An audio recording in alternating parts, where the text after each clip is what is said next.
everybody. Welcome to the Audacious Life Podcast. I'm your girl, Audacious Adri, and we have so much to talk about today. So, as you can see in the title, I wrote a book. A book, y'all.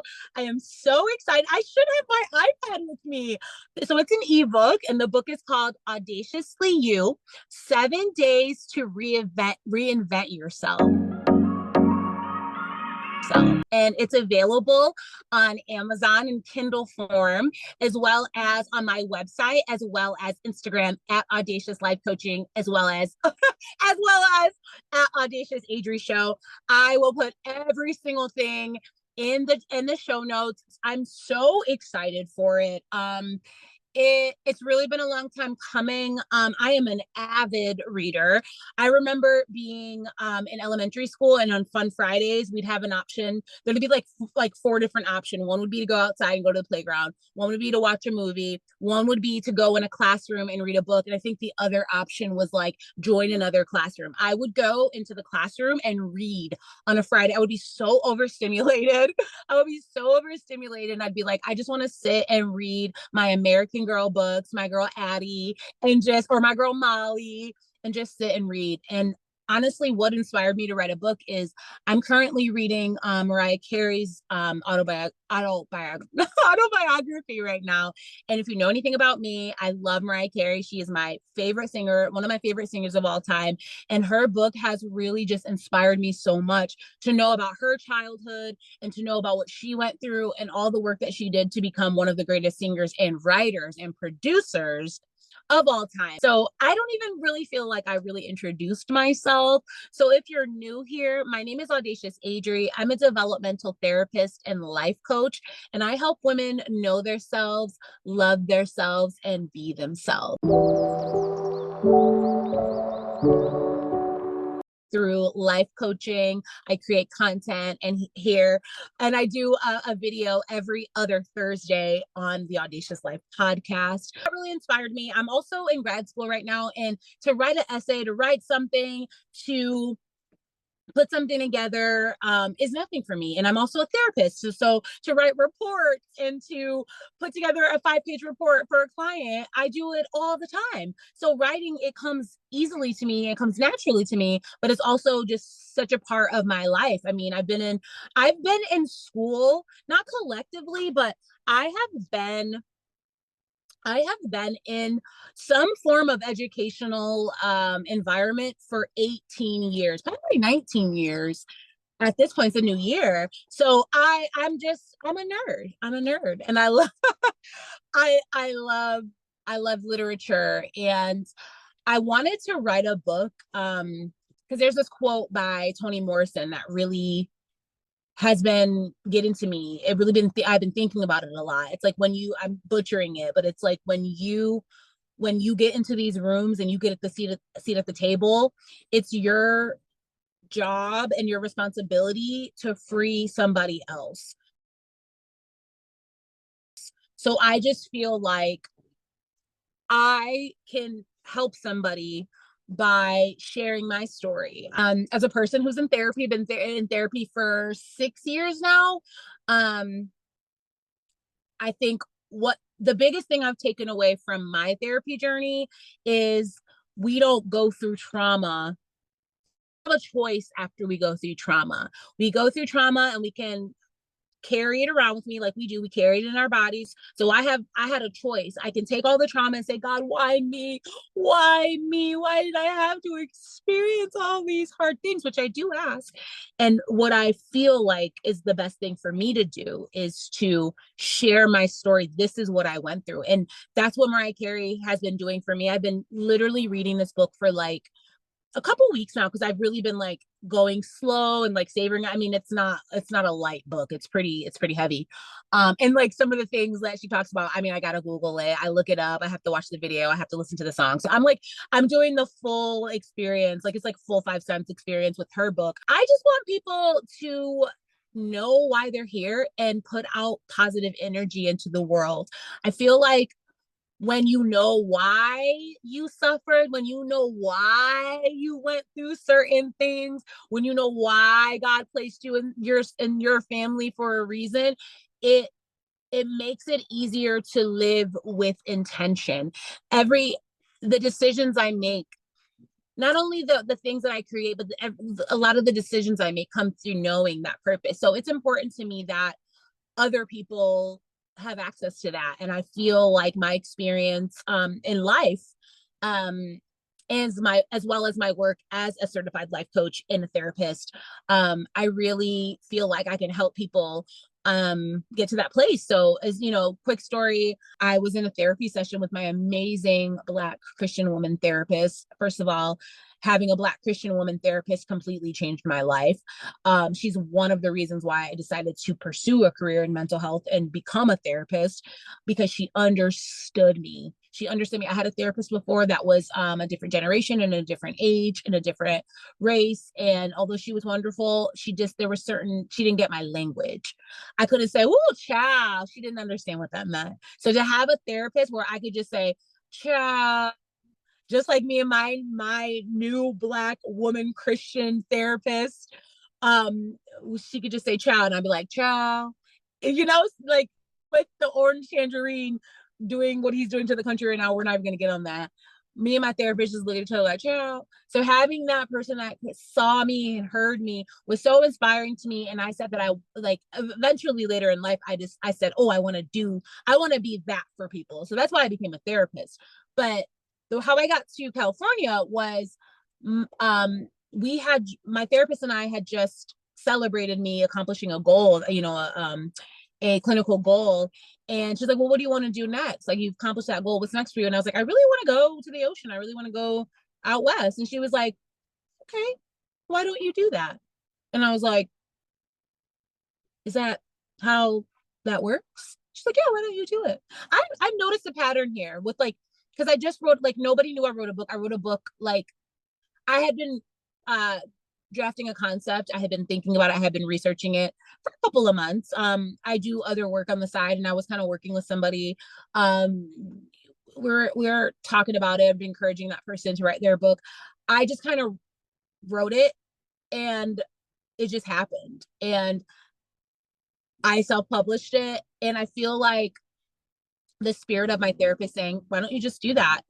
And when I started my cleaning business years ago, my boss at the times, he had asked me, what I wanted to do because my job was ending and I was leaving the company. And he said, "What do you want to do?" I said, "I really want to start a business." He said, "Why don't you just do it?" So my style a little bit is just kind of like, just do it. So I just wrote about, nobody knew that I wrote this book. So I did it, and it's on Amazon, which is crazy. It's crazy. And I told you, I was promoting it on my Instagram. I'll put my Instagram in the show notes. I was like, I know some of y'all don't want to support the bald billionaire, his name, Bezos. But it does kind of legitimize you when you have it available on a platform like Amazon. So it is. So the book comes out February 25th.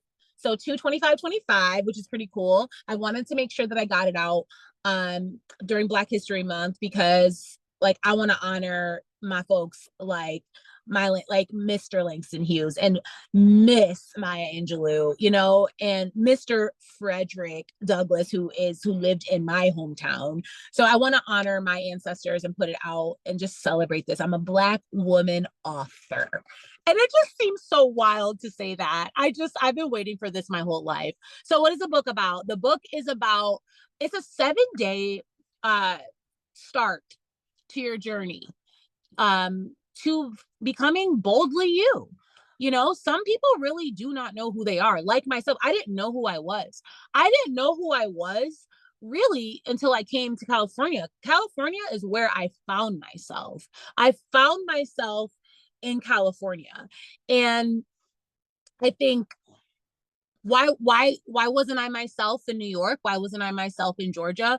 Because it wasn't the right environment for me to bloom. For instance, I was talking to my roommate. I was like, "Dude, we need to get some chickens." he's like, what? Chickens? Like, we live in an apartment. And I was like, dude, eggs are so wild right now. They're like $7.99 here in LA.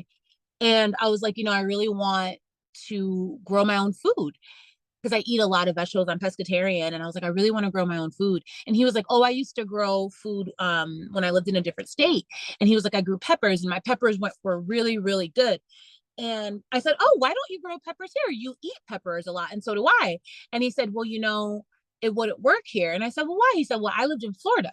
So it's very humid there. The environment is very moist, everybody's favorite word. But he said, here in LA, it's very dry because LA is the desert. And he said, that's not going to work. He said, that's not going to work. How is this? Okay. He said, I can't grow peppers in LA because it's not the right environment. And I honestly think that's kind of what happened for me. I wasn't in the right environment to grow. So I came here. I've been in LA for 4 years in March, and I have been able to grow. I've been able to grow into this person, the kind of person that writes a book, the kind of person that enrolls into grad school after almost 10 years of being out of school, the person that was so afraid. My boss, when I worked at the church, I'm so afraid to being the kind of person that uses my voice. And it's on your mental, your physical, and your spiritual health. It's a jump start. It's a start. Getting your morning routine together, having a night routine, creating some goals for yourself, moving your body every day, changing the way that you eat, changing the way that you think, incorporating more spiritual hygiene into your wellness routine. It is essentially some stories and some antidotes from myself, as well as some other people I look up to, some affirmations, because science tells us that when we tell ourselves something, our brain something, our subconscious mind doesn't have the difference. So if I look in that mirror every morning, literal scientists can back me up in this. And I have studies. I have a references sheet as well as studies listed and cited.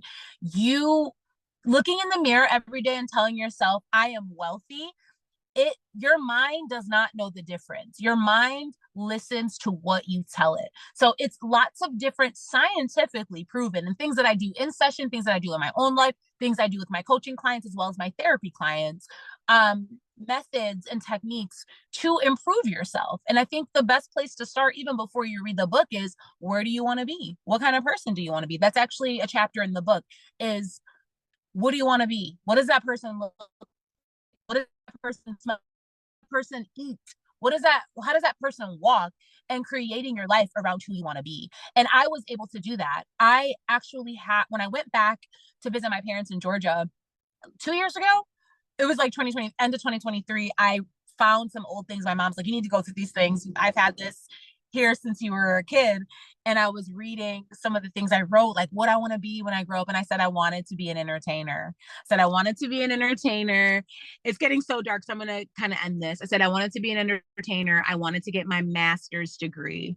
I said, I wanted to be an entertainer. I wanted to be a pediatrician or a teacher. And I wanted to get my master's degree. Now, I'm not a pediatrician. I'm not a teacher, but I'm a child play therapist. So it wasn't 100%. Did I look at some doctoral programs? Yes. I was looking at doctoral programs before I even read that book. And I was working for a doctoral program. So I say all that to say that God knows. God knows. And I've been on this journey for so many years, trying to figure out who I'm supposed to be. And when I put God first in my life and I trusted God with my life, He opened the door for me, and I truly am living a dream. I went on a walk last night, and I went like a different route, walked down that street, and I was like, oh my God, there's so many beautiful houses. It's so clean. And I was like, I am so blessed. I just never thought that my life would be like this. And if you want to say that to yourself, I suggest you get the book. Because it's all of the things that I did to get my life to be this way. And maybe, if you're like 7 days is not enough, I need a whole life change. Because it takes, what does it take? 30 plus days to start a habit. I'm a life coach. and I can work with you one-on-one. I have an 8-week program, and I can work with you weekly, and we can work on a personal basis and create something specific for you. Create a plan specifically for you, for your goals, for your limitations, for your lifestyle, and we can get you to the place where you want to be in your life. I mean, trust me, I've done it. I had a business that was thriving, making so much money, and working in the beauty industry and doing whatever I wanted, and I still felt empty. And now I was just saying to my close friends to also follow me on Audacious Life Coaching, because we have something called the group chat, and it's just videos and messages specifically for my followers over there. I love to talk to my followers over there, and it's just different thoughts I have, and just different things I'm learning in school, different things I'm learning at work, learning with my clients, and just different things I learned in my quiet time with God. And I said to my close friends, I said, when I was in a different place, when I lived in New York, I had so many luxuries, expensive skincare, nice clothes, so many candles, things around the house. I was able to support businesses and give money to charity and do all these things. I mean, I wanted for nothing, really. I was on my way to buy a house. I said, when I found out my purpose and I really trusted God and put 10 toes down on living in LA, I've had to give up a lot. My lifestyle is not what it used to be. I don't have the disposable income that I used to have. And that's okay. Because I choose to work less. One of the reasons is I'm in school. Oh my gosh, it's so dark. So I need to end this. One of the reasons why is because I'm in school. And another reason why is because I used to overwork. I was working harder and not smarter. Oh my God, I'm so sorry that I'm doing this, but I just want you to be able to see my face. I was working smarter and not harder. And so now I work smarter, not harder. And I'm, learning a balance with work, because I had a scarcity mindset with money. And that's a whole nother conversation. And so now I'm walking in the above, and that Christ provides everything that I need. So there's some things I just go without. Right. And although I don't have those things anymore, I'm so much more happy. And I want that for my clients, because I mean, I live in Hollywood, I live in LA. I think of people like Robin Williams, who's one of my favorite actors, and Heath Ledger had everything. There's people, one of my favorite singers, Whitney, the Elizabeth Houston. And you can have every money, all the money, fame, and success in the world, and still be empty. And Whitney Houston wanted to be a teacher. So that's a whole nother conversation. Maybe we'll talk about how Whitney saved my life. This is like one of my, it's a story about how media, podcasting, books can change your life and really just create a source of safety. So it's really dark. You guys can't see me. I look like the Bohemian Rhapsody video. If you know that reference, God bless you. I'm so excited. Make sure you get my book. It's available on Amazon for pre-sale. It is out February 25th, 2025. You can also purchase it on Instagram. Just follow me or just come find me at Audacious Life Coaching or Audacious Adri Show. And it'll be available on my website as well. I'll put everything in the show notes. If you made it this far, thank you. Oh, okay, we're done. Thank you so much for watching the Audacious Life Podcast. Make sure you get my book. I'll probably be talking about my book for a long time. So y'all gonna be sick. Thank you so much, and I'll talk to you soon.